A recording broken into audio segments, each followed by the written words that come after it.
밤하늘에 달빛이 바닷가에 비추고 있을 때, 펜션에서 친구 남편의 거대한 물건이 눈앞에 펼쳐 있을 때 나는 몸이 그만 굳어졌다.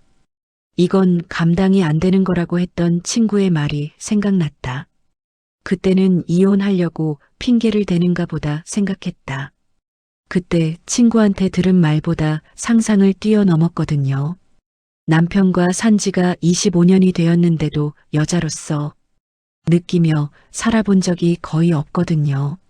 친구 남편이랑 단둘이 방에 있다는 게 두렵기도 하고 긴장이 많이 되어 가슴이 쿵당쿵당 뛰었습니다.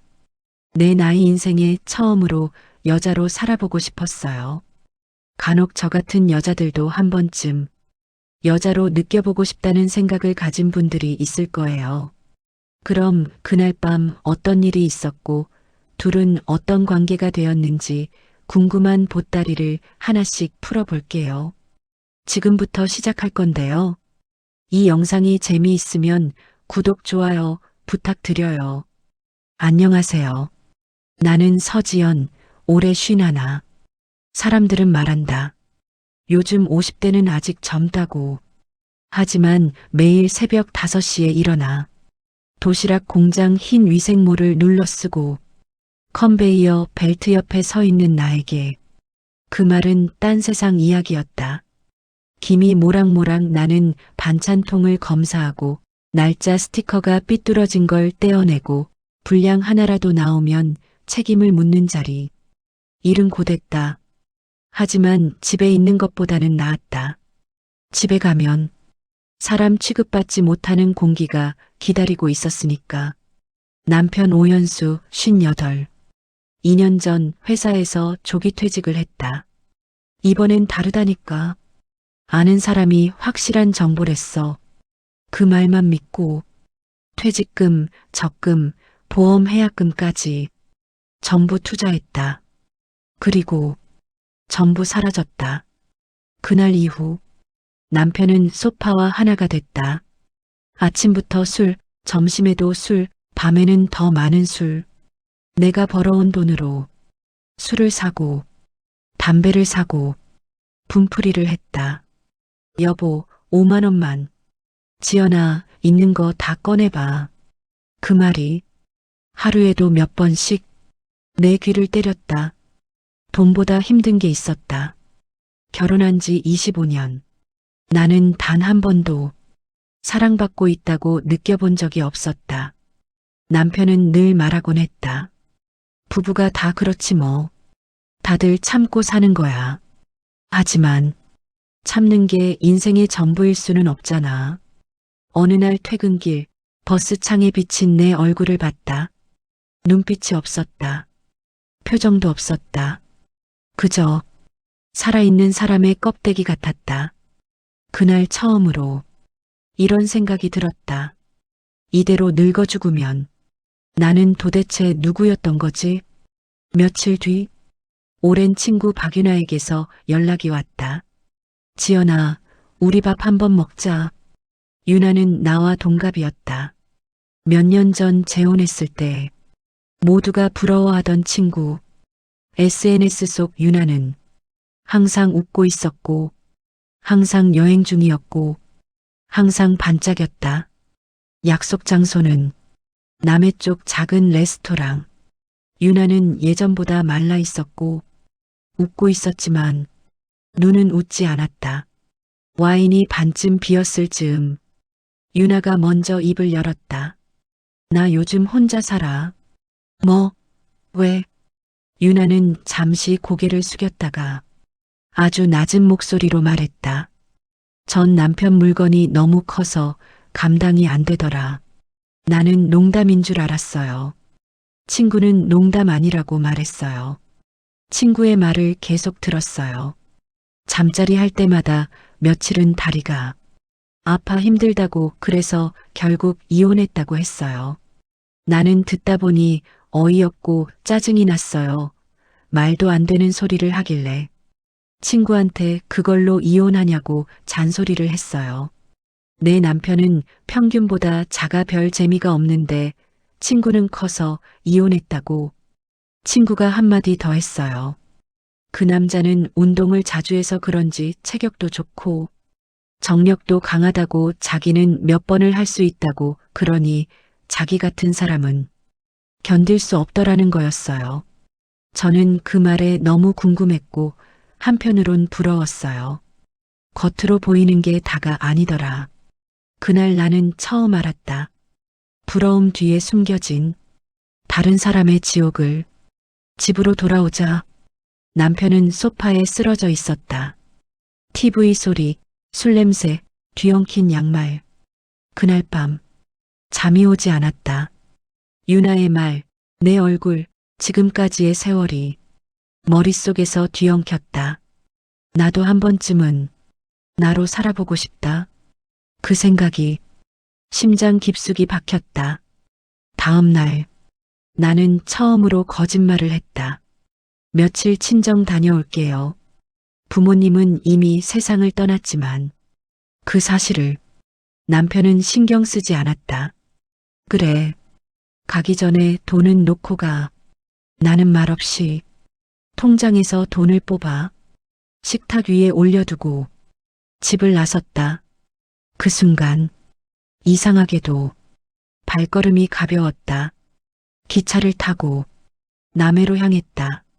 창밖으로 바다가 보이자 숨이 조금씩 쉬어졌다. 예약한 곳은 바닷가 근처 작은 게스트하우스. 체크인을 하고 복도를 걷는데 옆방 문이 열렸다. 그리고 그 사람이 나왔다. 키가 크고 말수가 적어 보이는 남자. 서로 잠시 멈춰섰다. 혹시 서지연 씨? 그제야 기억이 났다. 유나가 재혼 전 한번 소개했던 사람. 강도윤. 이런 데서 다시 뵙네요. 나는 그때 몰랐다. 이 우연이 내 인생의 방향을 완전히 바꿔놓을 거라는 걸. 아침 햇살이 얇은 커튼을 밀고 들어왔다. 지연은 한동안 그대로 누워 있었다. 누군가의 눈치를 보지 않고 알람 소리에 쫓기지 않고 아침을 맞는 게 얼마만인지 몰랐다. 침대 옆 작은 탁자 위에는 어젯밤 사다 놓은 귤 2개와 종이컵 하나가 있었다. 사소한 풍경인데 마음이 놓였다. 공용 주방으로 내려가자 커피 향이 먼저 느껴졌다. 머신 앞에 서 있던 남자, 강도윤이었다. 안녕하세요. 그가 먼저 인사를 건넸다. 목소리는 낮았고 부드러웠다. 어제는 인사도 제대로 못했네요. 그러게요. 어색함은 있었지만 불편하지는 않았다. 도윤은 커피를 2잔 내렸다. 하나는 자연스럽게 지연 쪽으로 밀어두었다. 설탕은 안 드시죠? 지연은 잠시 놀랐다. 네. 어떻게 하셨어요? 어제 저녁에 컵라면만 드시길래요. 단 건 별로 안 좋아하시는 것 같아서. 그 한마디가 이상하게도 마음에 남았다. 누군가가 나를 보고 있었다. 그 사실 하나만으로 가슴이 조금 따뜻해졌다. 둘은 마주 앉아 말없이 커피를 마셨다. 바깥에서는 갈매기 소리가 들렸고 창 너머로 바다가 반짝였다. 지연이 먼저 입을 열었다. 여기 자주 오세요? 아니요. 혼자 여행하는 건 이번이 처음이에요. 사업하신다고 들었어요. 도윤은 고개를 끄덕였다. 일만 하다 보니 어느 순간 사람이 아니라 일이 돼 있더라고요. 그 말에 지연은 웃었다. 저도요. 짧은 한마디였지만 그 안에 서로의 세월이 담겨 있었다. 점심 무렵 도윤이 말했다. 근처에 국수집 하나 있는데 같이 가실래요? 지연은 잠시 망설였다. 늘 그렇듯 머릿속에서 수많은 이유가 떠올랐다. 괜히 오해받으면 어쩌지. 지금 내 상황이 어떤데. 하지만 그 모든 생각 위로 다른 목소리가 올라왔다. 그래도 한 끼 정도는. 네, 좋아요. 그 말이 입 밖으로 나오는데 오래 걸리지 않았다. 국수집은 바닷가 골목 안쪽에 있었다. 허름한 간판, 낡은 나무 문. 주인 할머니는 두 사람을 번갈아 보더니 아무 말 없이 물부터 내왔다. 국수가 나올 때까지 도윤은 바다 이야기를 했다. 어릴 적 아버지와 낚시를 갔던 기억, 바다가 싫어졌다가 다시 좋아지기까지의 시간. 지연은 자기 이야기를 거의 하지 않았다. 그런데도 이상하게 불편하지 않았다. 말하지 않아도 괜찮은 사람이 있다는 걸 처음 알았다. 식사를 마치고 바닷가를 걸었다. 파도가 발목까지 밀려왔다가 이내 빠져나갔다. 지연은 신발을 벗고 모래 위에 섰다. 차가운 감촉에 작게 숨을 들이켰다. 괜찮으세요? 네. 살아있는 느낌이 나서요. 도윤은 아무 말 없이 조금 떨어진 곳에 섰다. 지연은 그 거리가 좋았다. 가깝지도 멀지도 않은 거리. 존중받고 있다는 느낌이 들었다. 해가 기울 무렵 둘은 게스트하우스로 돌아왔다. 각자 방으로 들어가기 전 도윤이 말했다. 오늘 같이 있어서 좋았습니다. 지연은 잠시 말을 잇지 못했다. 누군가에게 그런 말을 듣는 게 얼마만인지 몰랐다. 저도요. 짧은 대답이었지만 진심이었다. 문이 닫히고 혼자가 되자 심장이 조금 빨라졌다. 두려움이 아니라 설렘에 가까운 떨림. 지연은 침대에 앉아 손을 가만히 내려다봤다. 이 손으로 얼마나 많은 일을 했는지, 얼마나 많은 걸 참아왔는지, 그리고 이 손이 아직 따뜻하다는 사실을 처음으로 느꼈다. 밤이 깊어졌다. 창문을 열자 바다 냄새가 들어왔다. 지연은 조용히 말했다. 괜찮아져도 괜찮겠지. 그 말은 누구에게도 하지 않았던 자기 자신에게 하는 허락이었다. 바닷바람이 슬슬 차가워지기 시작했다.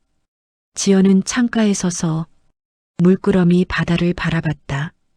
그날 낮 도윤과 걸었던 모래사장의 흔적이 마음속에 아른거렸다. 이 사람과 나 이렇게 가까워도 되는 걸까? 머릿속에서 수십 번 망설였지만 결론은 늘 같았다. 괜찮다. 오늘만은 괜찮다. 나는 샤워를 마치고 침대에 누워 있는데 도윤 씨 문자가 왔다. 잠들기에는 이른데 가볍게 맥주 한잔하면서 못다한 얘기나 나누자는 말이었다. 난 싫지는 않았지만 고민하다 1층 휴게실에서 만났다. 둘은 맥주를 마시며 왜 유나하고 이혼했는지 물어봤다. 도윤 씨가 회사 일로 지방에 며칠 갔다가 일이 잘 되어 집에 왔는데 집 근처 모텔에서 다른 남자랑 나온 걸 봤어요. 지금 이혼한 지 1년이 다 되어 가는데요. 유나 씨는 절 선택한 게 아니고 저 재산을 선택한 거였어요. 나는 말을 했다. 술 기운이 많이 올랐는지 할 말은 했다. 유나가 말하던데 이혼한 게 도윤 씨 물건이 너무 커서 감당할 수 없다고 하던데요. 미안해요. 제가 취했나 봐요. 아니에요. 괜찮아요. 진실은 알아야 하니까요. 유나 씨가 그런 얘기까지 했군요. 저는 남들보다 훨씬 큰 건 맞아요. 그런데 크다고 좋은 건 아니에요. 서로 마음이 통해야죠. 둘은 일시간여 동안 얘기를 나누며 도윤 씨가 말을 했다. 근데 무슨 사정이 있길래 혼자 여기 왔냐며 나는 자초지정을 말하며 혼자 생계를 이끌어가기는 너무 힘들어요. 나는 술 기운이 올랐나 말해선 안 될 말을 하고 말았다. 단 한 번도 행복했던 적이 없어요. 말하다가 목이 메었습니다. 남편 거는 너무 작고 볼품 없어요. 처음 결혼했을 때부터 그랬죠. 근데 그땐 제가 몰랐어요. 대한민국 남자들 평균 크기가 다 고만한 줄 알았으니까요. 눈물이 차올랐습니다. 3분이면 끝나요. 저는 뭐가 뭔지도 모르고 끝나버리죠. 처음엔 제 문제인 줄 알았어요. 제가 여자로서 부족한 건지, 제가 이상한가 싶어서 스스로를 얼마나 탓했는지 몰라요. 눈물이 뺨을 타고 흘러내렸습니다. 도윤 씨가 일어나자고 했어요. 바닷가서 걷자고 둘은 가로등 불빛 아래 해변을 걸었어요. 둘은 아무 말도 하지 않았어요. 나는 순간 도윤 씨 팔을 감싸고 안고 걸었었죠. 도윤 씨는 살짝 미소를 지었어요. 펜션으로 돌아왔고 나는 도윤 씨 손에 휩쓸려 방 안으로 들어갔죠. 도윤 씨와 키스를 이어갔어요. 이번엔 더 깊고 더 간절했죠. 옷이 하나씩 벗겨졌습니다. 그리고 그 순간이 왔어요. 태수 씨가 옷을 벗었을 때 저는 그만 숨이 멎는 줄 알았습니다. 미영이가 했던 말이 떠올랐어요. 너무 커서 감당이 안 된다. 그게 무슨 뜻인지 이제야 알 것 같았습니다. 두려움과 기대감이 동시에 밀려왔어요. 은숙 씨, 너무 걱정하지 마세요. 태수 씨는 제 표정을 계속 살피면서 정말 천천히 조심스럽게 저를 배려했습니다. 처음엔 놀라운 뿐이었지만 시간이 지나면서 몸이 적응하기 시작했습니다. 그리고 느껴졌어요. 평생 처음 느껴보는 충만함이었습니다. 아, 서로 잘 맞는다는 게 바로 이런 거구나. 다음 날 아침 지연은 휴대폰 알림에 눈을 떴다. 남편 오현수의 문자. 집에 왜 안 들어왔어? 바로 돌아와. 지연은 심장이 덜컥 내려앉았다. 문자를 지우고 다시 바다를 바라보았다. 오늘 하루만은 그 생각이 머릿속을 맴돌았다. 게스트하우스에서 아침을 먹는 동안 도윤이 조용히 말했다. 걱정되는 것 있나요? 응, 남편이 문자 보내서. 지연은 잠시 말을 멈췄다. 조금은 겁나요. 도윤은 고개를 끄덕였다. 그럴 수 있어요. 이럴 땐 혼자가 아니라는 걸 기억하세요. 그 한마디가 마음에 큰 힘이 됐다. 오후 지연은 해변가를 걸었다. 조용히 발걸음을 옮기며 생각했다. 이대로 그냥 두면 다시 예전으로 돌아갈 수 있어. 남편은 이미 경제적 정서적으로 나를 옥죄고 있었다. 돈도 없고 사랑도 없고 너는 결국 나한테 돌아올 거야. 지연은 심장이 떨렸지만 결코 흔들리지 않았다. 이젠 참지 않을 거야. 그날 밤 그녀는 변호사에게 전화를 걸었다. 이혼과 재산 분할, 법적 대응 가능성을 물었다. 추후 모든 법적 문제는 잘 해결되고 나는 지금 도윤 씨와 살고 있다.